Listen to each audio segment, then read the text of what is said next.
Hello students, welcome back to Kalpasi academy. I hope आप सभी अच्छे होंगे। और जैसा कि आपको पता है हमने एक सीरीज स्टार्ट की थी जिसका नेम था जीएस फॉर ऑल सीरीज, है ना। तो जीएस फॉर ऑल सीरीज में जैसा कि आपको पता है कि मैं सभी सब्जेक्ट्स को कवर करने वाला था। उसमें साइंस से हमने स्टार्ट किया था, साइंस सब्जेक्ट से। तो साइंस में जैसे फिजिक्स है, ठीक है, केमिस्ट्री है, वैसे बायो भी है ना। तो बायो में हमारा जूलॉजी एंड बॉटनी, ठीक है। ये सारे सब्जेक्ट्स को मैं कवर करूंगा। तो हमने ये जूलॉजी और बॉटनी मैंने स्टार्ट किया था, तो बायोलॉजी से स्टार्ट किया था, ठीक है। तो बायोलॉजी में हमने, आपको पता है कि सेल और सेल ऑर्गेनेल्स को पढ़ लिया था, है ना। सेल सेल के बारे में, सेल का स्ट्रक्चर क्या है, सब कुछ कैसा क्या है उसमें सेल में रहता है, और सेल ऑर्गेनेल्स उसके जो भी अंदर कंपोनेंट रहते हैं ना, जैसे माइटोकॉन्ड्रिया, गोल्गी, पार्टस, हमारा लाइसोसोम है, राइबोसोम है, न्यूक्लियस है, सेल वॉल है, प्लाज्मा मेम्ब्रेन है, ठीक है। और काफी सारे हैं, जितने भी ऑर्गेनेल्स हैं, I think 11 12 something like that. तो वो जो मेजर मेजर हैं वो हमने सभी कर लिए थे। तो अब ये मैं सीरीज लेके आया हूँ आपके लिए एमसीक्यू, ठीक है। तो जब भी चैप्टर मतलब पर्टिकुलर टॉपिक एंड होगा तो मैं एक आपके लिए एक एमसीक्यू सीरीज प्रिपेयर करूंगा हमेशा, ठीक है। और इसमें आपको जो एमसीक्यूज है ना, वो सिर्फ ऑब्जेक्टिव फॉर्म में ही नहीं मिलेंगे, आपको ब्रेन स्टॉर्मिंग फॉर्म में भी मिलेंगे। मतलब आपको आउट ऑफ द बॉक्स जाके आपको बताना है कि इसका आंसर क्या है। मतलब उसमें आपको कोई हिंट नहीं मिलेगी, और सिंपल क्वेश्चन होंगे, इसलिए ज़्यादा दिमाग लगाने की जरूरत है नहीं, ठीक है। उसके अलावा एमसीक्यूज भी होंगे, है ना। एमसीक्यूज भी होंगे उसमें। एमसीक्यूज मतलब एबीसीडी के फॉर्म में आपसे पूछे जाएंगे, ठीक है। और इसके अलावा एक जो फिल इन द ब्लैंक्स रहता है, ऐसे भी कुछ मैंने डाल रखे हैं, ठीक है। So let's start this wonderful lecture. तो मैं स्टार्ट करता हूँ फादर्स एंड डिस्कवरी से। तो जितने भी फादर्स हैं या जो डिस्कवर रहे हैं, जिन्होंने डिस्कवरी की है अलग अलग जो सेल से रिलेटेड जितनी भी चीजें हैं, तो उनके बारे में हम डिस्कस कर लेते हैं, ठीक है। सॉरी। तो सबसे पहला क्वेश्चन आपके सामने है, who is known as the father of biology. तो आपको मैंने बताया था बायोलॉजी के फादर कौन है, ठीक है। यहाँ पे बायोलॉजी की बात हो रही है, यहाँ पे जूलॉजी और बॉटनी की बात नहीं हो रही। तो आपको पता है ओवरऑल अगर आप सम अप करोगे दोनों सब्जेक्ट्स को, ठीक है, जूलॉजी को और बॉटनी को, तो आपको बायोलॉजी का फादर मिलेंगे एरिस्टोटल, ठीक है, जो कि एक ग्रीक फिलोसफर थे, ठीक है। सिर्फ ये, आप ये नहीं कह सकते बायोलॉजिस्ट थे, इसके अलावा ये फिलोसफर थे। पहले क्या होता था कि रोम में और ग्रीस वगैरह में क्या होता था, ये लोग काफी मतलब इंटेलेक्चुअल लोग हुआ करते थे। अब उस टाइम पे इतना कुछ रहता तो था नहीं, मतलब टाइम फालतू ही रहता था इन लोगों के पास। तो ये कुछ ना कुछ सोचते रहते थे, कुछ नई चीजों को डिस्कवर करते रहते थे। तो उनमें से ये एक एरिस्टोटल थे, जो आप कह सकते हैं कि इनके एक गुरु थे, टीचर थे, प्लेटो। और प्लेटो के गुरु थे सोक्रेट्स। तो सोक्रेट्स फिलोसफी को लेके आए थे, है ना। इस वर्ल्ड में फिलोसफी को लेके आए थे, ऐसा उनका बोलना है, ठीक है। जो जो अभी तक लिटरेचर में लोग बोलते हैं कि वो लेके आए थे। तो एरिस्टोटल उस सीरीज में थर्ड नंबर पे आते हैं, ठीक है।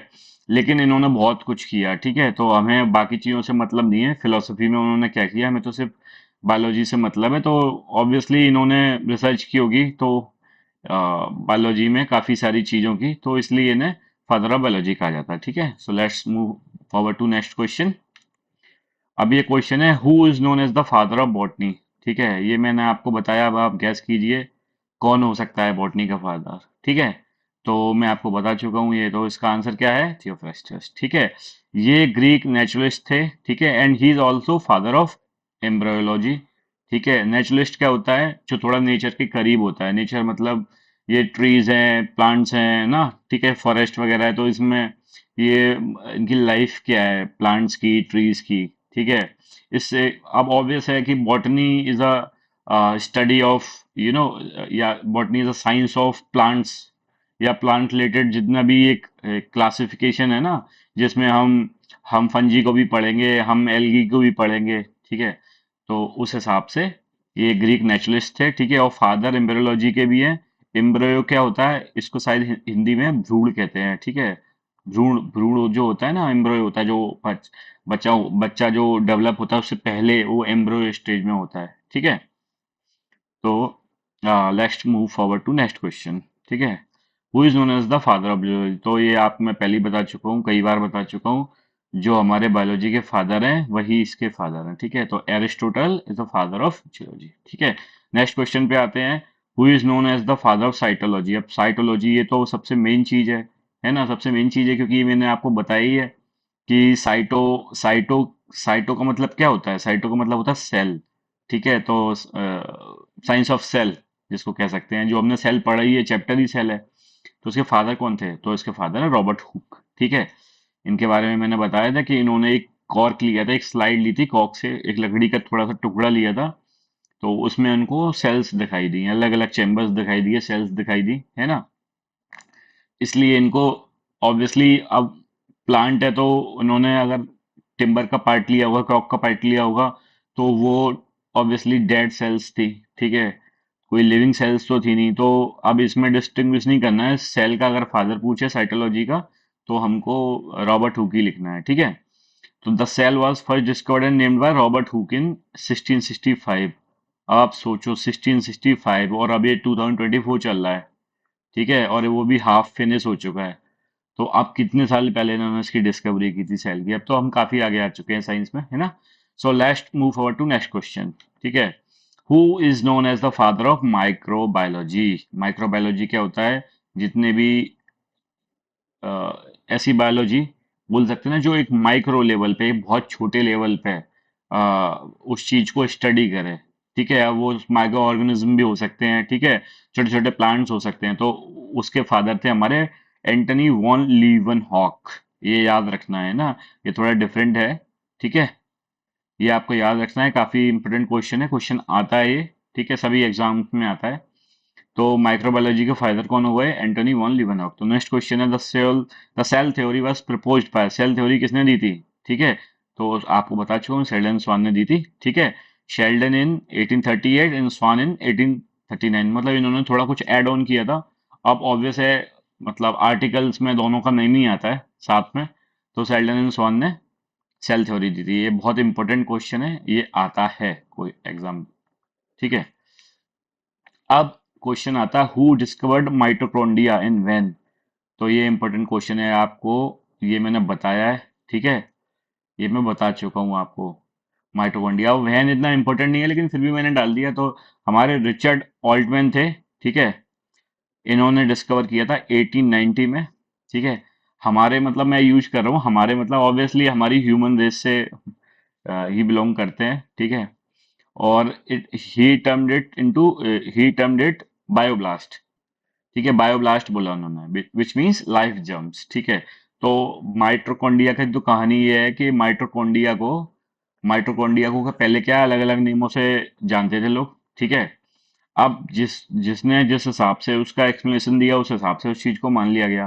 तो रिचर्ड ऑल्टमैन जो थे, इन्होंने माइटोकॉन्ड्रिया को डिस्कवर किया था, ऐसा बोलते हैं। अब दो तीन लोग, ये भी का एक डिस्प्यूटेड क्वेश्चन है।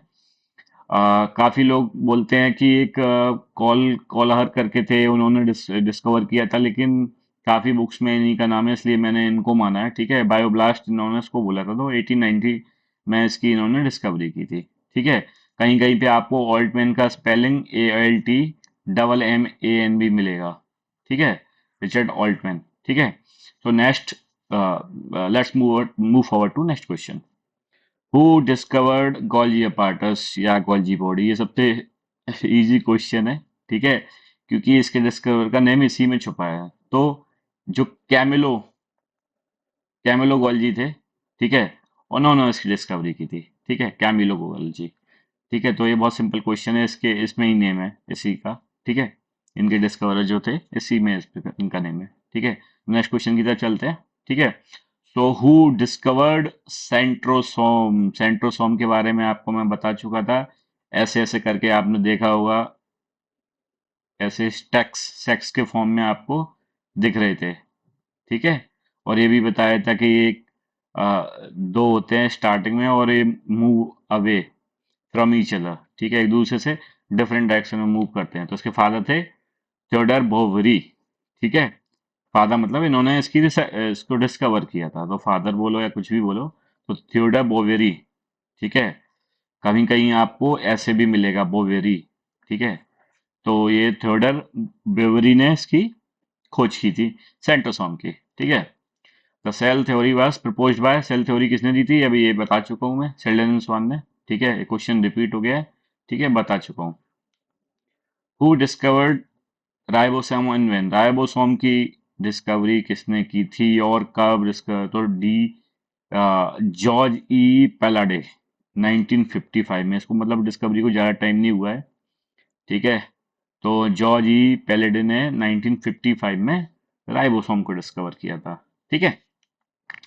तो अब नेक्स्ट नेक्स्ट क्वेश्चन आपके सामने, who discovered nucleus and when. तो न्यूक्लियस बहुत इंपॉर्टेंट पार्ट है एक सेल का, सेल के अंदर न्यूक्लियस होता है, ठीक है। तो न्यूक्लियस में भी न्यूक्लियाई और न्यूक्लियोटाइड होते हैं, ठीक है। तो यहीं पे आपको जीन मिलेगा, यहीं पे आपको क्रोमोसोम मिलेगा, दुनियादारी आपको सब यहीं मिल जाएगी, ठीक है। क्रोमोसोम मिलेगा आपको, जीन मिल जाएगा, ठीक है, और प्रोटीन्स वगैरह, जेनेटिक इन्फॉर्मेशन, मतलब काफ़ी इंपॉर्टेंट चीज़ आपको इसमें मिलती है। तो न्यूक्लियस जो है ना, काफ़ी एक ब्रेन का काम करता है, ये पूरे कंट्रोल करता है सेल की एक्टिविटीज़ को, ठीक है। सबको बोलता है कि आप ये करोगे, आप ये करोगे, जैसे घर में पापा मम्मी होते हैं ना, कि बताते हैं कि बेटा ऐसे करना है, ऐसे करना है। तो ज़्यादा कोई सियाना बनने की जरूरत नहीं है, ठीक है।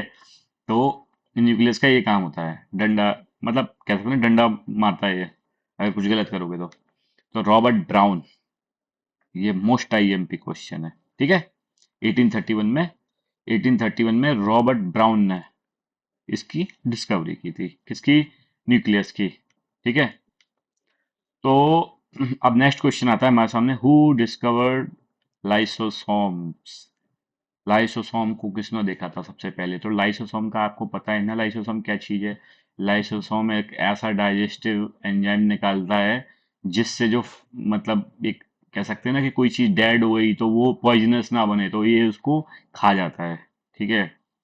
इसको सुसाइडल बैग भी बोलते हैं, फट जाता है एक, इसको खा जाता है, मतलब वेस्ट को हटा देता है, सेल्यूलर वेस्ट बनने नहीं देता है, ठीक है। तो लाइसोसोम की खोज की थी हमारे, ये ध्यान रखिए, ये दुबेजी नहीं है, ठीक है, लेकिन आप फिर भी याद कर लो, ये दुबेजी नहीं है, ये डूबे हैं, डूबे, कहते हैं ना हम भी डूबे और तुमको भी डूबे, ले जाके डूबेंगे सनम, ठीक है, ये वो वाले ये हैं। और ये ऊपर से क्रिश्चियन भी हैं, तो क्रिश्चियन डी दुबे हैं ये, ठीक है। लाइसोसोम की किसने डिस्कवरी की थी, क्रिश्चियन डी डूबे, ठीक है। Let's move forward to next question. Who discovered RNS double helix structure? ये काफी सारे एग्जाम्स में क्वेश्चन बन के आता है कि भाई डबल हेलिक्स स्ट्रक्चर जो होता है ना, ठीक है, अब ये कुछ ऐसा सा होता है, ठीक है, डबल हेलिक्स, ठीक है। अब ये थोड़ा मैंने लंबा बना दिया ना, तो थोड़ा ज्यादा जो बन नहीं रहा है, सॉरी। तो आप ये समझ लीजिए, मैं छोटा सा बना देता हूँ। ये डबल हेलिक्स स्ट्रक्चर है ऐसा, ठीक है। तो यहाँ पे ये आपको पता है नाइट्रोजन बेसिस बने होते हैं ना, नाइट्रोजन बेसिस होते हैं, ठीक है। अब आपको मैंने पूरा बताया है, ग्वानिन, थाइमिन, AGTP, वो पूरा मैंने आपको बताया है। तो ये आपका DNA का डबल हेलिक्स स्ट्रक्चर है, इसको दिया वाटसन क्रिक ने, ठीक है। तो जेम्स वाटसन थे और फ्रांसिस क्रिक थे, इनको नोबेल प्राइज मिला दोनों को, और एक इनके एक एसोसिएट और थे, लेकिन वो ज़्यादा इतना हमारे लिए इम्पोर्टेंट नहीं है, उनको भी साथ में इनके मिला था। तो जेम्स वाटसन और Francis Crick in 1962 they got a Nobel Prize for it, ठीक है। So who discovered DNS double helix structure, and they were James Watson and Sir Francis Crick, ठीक है। So let's move forward to our next question. Who discovered protoplasm? So what is protoplasm, ठीक है। So protoplasm is a fluid, or uh, protoplasm is a fluid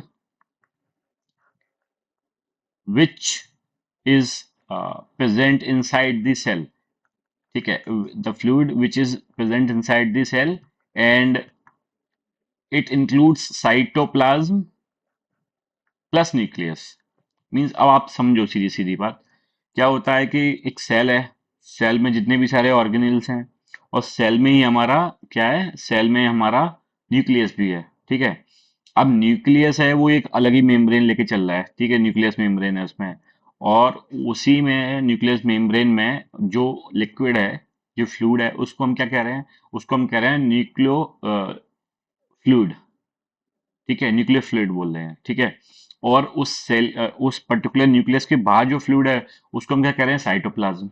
ठीक है, मतलब cytoplasm fluid है, जिस मतलब अगर आप फ्लूइड नहीं रखोगे तो वो सब आपस में टकरा जाएंगे ना, अच्छी लोकोमोशन उससे हो जाती है फ्लूइड से, और ये कंट्रोल करके रखता है, क्योंकि हमारी बॉडी में भी वाटर बहुत जरूरी है। और सेल, अब obviously our body is consisting of billions of millions of cells. ठीक है, तो उस हिसाब से तो ये जो फ्लूइड होता है ना उसको हम साइटोप्लाज्म कहते हैं, जो सेल के अंदर होता है, और न्यूक्लियस के अंदर होता है उसको न्यूक्लियोप्लाज्म कहते हैं। ठीक है, अब इन दोनों फ्लूइड को अगर हम मिलाएंगे तो हम उसको प्रोटोप्लाज्म बोलेंगे। ठीक है, तो ओवरऑल एक सेल के अंदर आप भूल जाओ, बी इट न्यूक्लियस और बी इट सेल, और be it the fluid around different cell organelles, that is in a combined form called protoplasm. तो उसकी डिस्कवरी की थी जॉर्जिन ने। ठीक है, तो जॉर्डिन ने उसकी डिस्कवरी की थी। इनका नेम आप देख लो, जॉर्डन ने 1835 में इसको सर्च किया था। ठीक है, तो लेकिन इसमें एक एक ट्विस्ट है। ट्विस्ट क्या है इसका? जो टर्म है, टर्म मतलब इसको प्रोटोप्लाज्म किसने बोला था? तो पुरकिंजे ने बोला था, जे ई पुरकिंजे। ठीक है, तो आपको जब आप क्रोमोसोम पढ़ेंगे, ठीक है, तो आपको उसमें मिलेगा पुरकिंजे।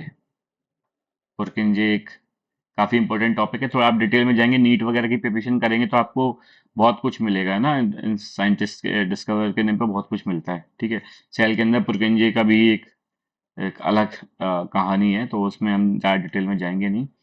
क्रोमोसोम्स की डिस्कवरी किसने की थी? क्रोमोसोम्स का आपको पता है, क्रोमोसोम्स क्या होते हैं? ठीक है, इसके बारे में डिटेल में आपको बता चुका हूँ। एक्स वाई और एक्स एक्स 23 पेयर्स। ठीक है, ये आपको पूरी इंफॉर्मेशन मैंने दी थी। 23 पेयर्स ह्यूमंस में होते हैं, हमें। ठीक है, ह्यूमंस में होते हैं। और एक एक्स वाई ये हमारे मेल्स में होता है, और एक्स एक्स फीमेल में होता है। अब इसमें जो एक्स और जो वाई है ना, ये डिसाइड करता है कि जो बच्चा होना है, ठीक है, the child is going to be male और फीमेल, मेल और female. So it is a deciding factor. It will tell you whether this child gonna be a male or female. ठीक है, so who discovered chromosomes? तो इसका answer है Walter Fleming. बहुत सही। ठीक है, इसका आंसर है वॉल्टर फ्लेमिंग। इन्होंने डिस्कवरी की थी क्रोमोसोम्स की 1882 में। भाई साहब ने 1882 में क्रोमोसोम्स को देख लिया था। ठीक है, किसने देखा था? तो वोल्टर फ्लेमिंग। ये याद रखना है आपको। अभी आप क्वेश्चन याद रखिए। ठीक है, ये बहुत इंपॉर्टेंट क्वेश्चन है, वो ही मैंने सिलेक्ट करके डाले हैं। ठीक है, सो नेक्स्ट क्वेश्चन की तरफ जाते हैं। ठीक है, so what is a fundamental. अब ये आपने देखा होगा कि फादर्स वाला चैप्टर हो गया है क्लोज।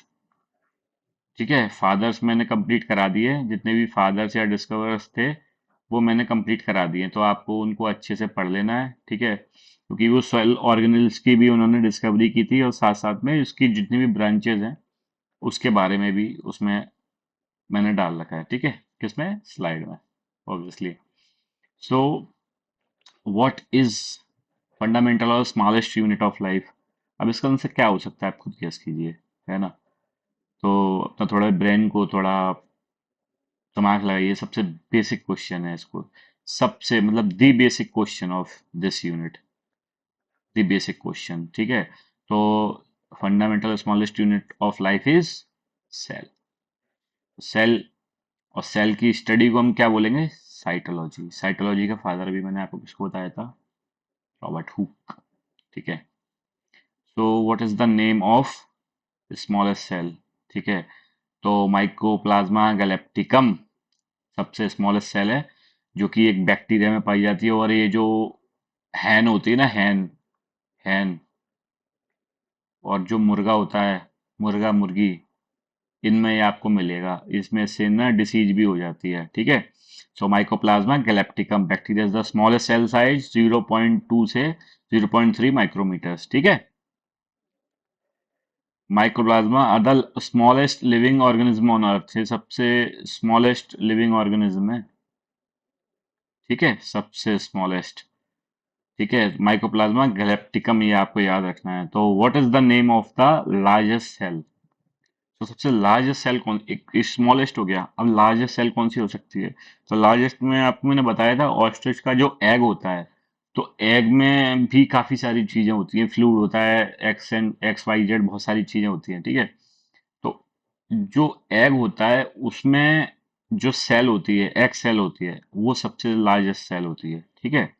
तो largest cell is in egg of a ostrich, egg cell of a ostrich, जो कि अप्रॉक्स होती है 15 सेंटीमीटर से 18 सेंटीमीटर लॉन्ग, ठीक है। तो आपको याद रखना है, स्मॉलेस्ट में माइकोप्लाज्मा गैलेप्टिकम और लार्जेस्ट में आपको याद रखना है एक्सेल ऑफ ऑस्ट्रिच। बहुत इंपॉर्टेंट क्वेश्चन है और बहुत सिंपल क्वेश्चन है, ठीक है। Which organism is devoid of cells? अब ऐसा कौन सा ऑर्गेनिज्म है, सॉरी, जिसमें सेल नहीं होती यार? अब आप भी सोचोगे यार ये क्या चीज है ना। सेल नहीं है यार, सेल तो सभी चीजों में होती है, मतलब इवन प्लांट्स में भी सेल है। जितनी भी चीज हम देख रहे हैं, अब ये तो नहीं कह सकते ना कि ये जैसे प्लास्टिक की चीज इसमें सेल होगी, ऑब्वियसली ये केमिकली इसको बनाया है लैब में, ठीक है। तो बस क्या हो सकता है, तो इसका आंसर है वायरस। वायरस में क्या है, बस थोड़ी सी, हम ये कह सकते हैं ना, डीएनए आरएनए वाला मसला होता है, डीएनए आरएनए वाली इंफॉर्मेशन होती है, दैट्स इट, उससे उसका काम हो जाता है, ठीक है। तो वायरस इसका आंसर है, डिवाइड ऑफ सेल्स, ठीक है, सेल नहीं मिलेगी। तो वायरस क्या है, viruses are not made out of cells, a nucleic acid, मैंने बोला था न्यूक्लिक एसिड मतलब न्यूक्लियस के अंदर जो होगा, न्यूक्लियस के अंदर मैंने बताया था डीएनए आरएनए क्रोमोसोम जीन ये सब आपको मिलेगा, ठीक है। That has been protein coated is what makes a virus an infectious microbe, ठीक है। इन्फेक्शन मतलब इन्फेक्शन बहुत जल्दी हो जाता है इससे, इधर डीएनए और आरएनए, ठीक है। अभी कोरोना था, कोरोना में आपने देखा होगा कि रेप्लिकेट कर रहा था खुद को, आरएनए आरएनए वाला था, सिस्टम था उसमें, ठीक है। अब हमको देखना है स्मॉलेस्ट एंड लार्जेस्ट, ठीक है।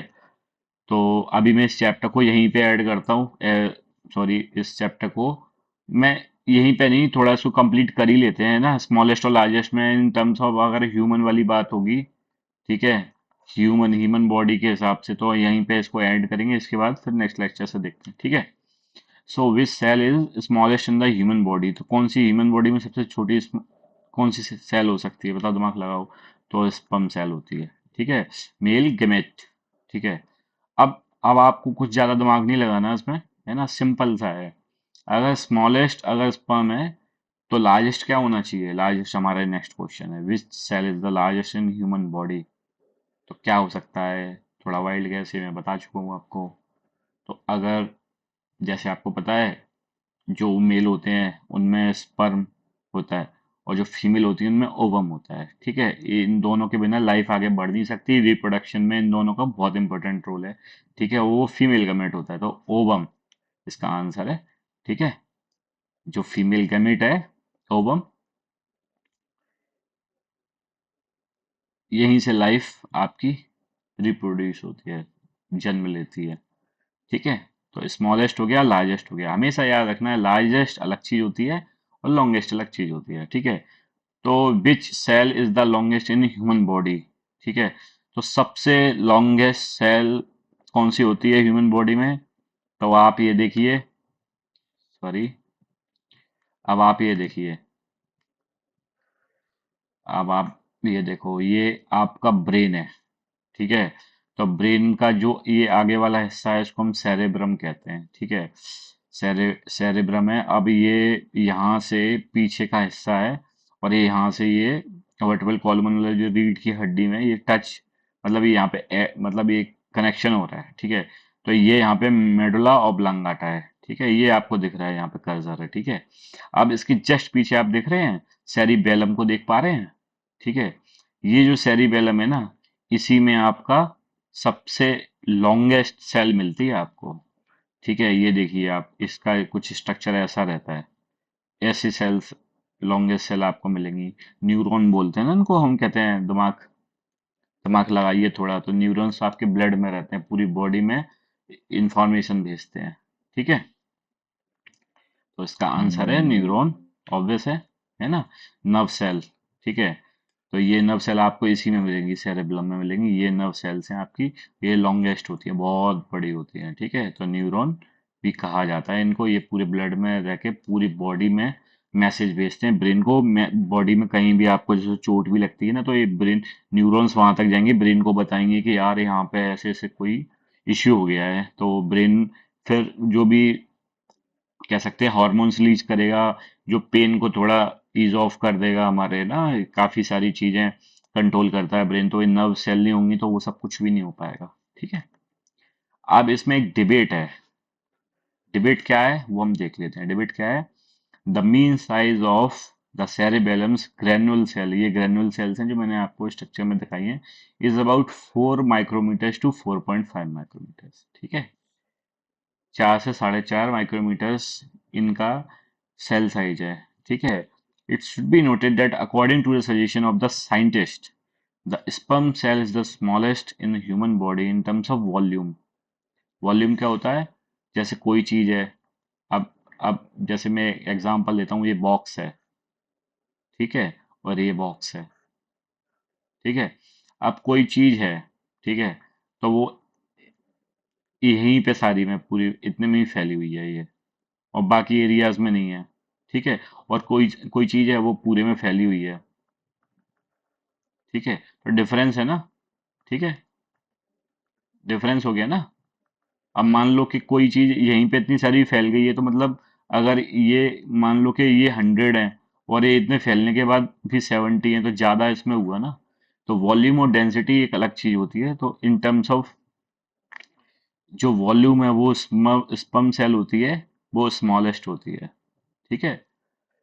With a cell head of about 5.1 by 3.1 micrometers, ठीक है। तो अब इसमें जो डिबेट थी वो यही थी, ठीक है। स्पर्म सेल स्मॉलेस्ट होती है या सेरिबेलम की जो ग्रेनुअल सेल है, ठीक है। ये तो इसमें आपको बताया मैंने, सबसे लॉन्गेस्ट सेल है। ऐसे ही सेरिबेलम में ग्रेनुअल सेल्स होती हैं, वो छोटी छोटी होती हैं। तो उसमें कंफ्यूजन था, तो ये डिबेट अभी तक चलती आ रही है, ठीक है। तो मैं यहाँ पे इस लेक्चर को एंड करता हूँ, ठीक है। Thank you, thank you guys, ठीक है। ठीक है, अब नेक्स्ट लेक्चर में मिलते हैं, तब तक के लिए टेक केयर।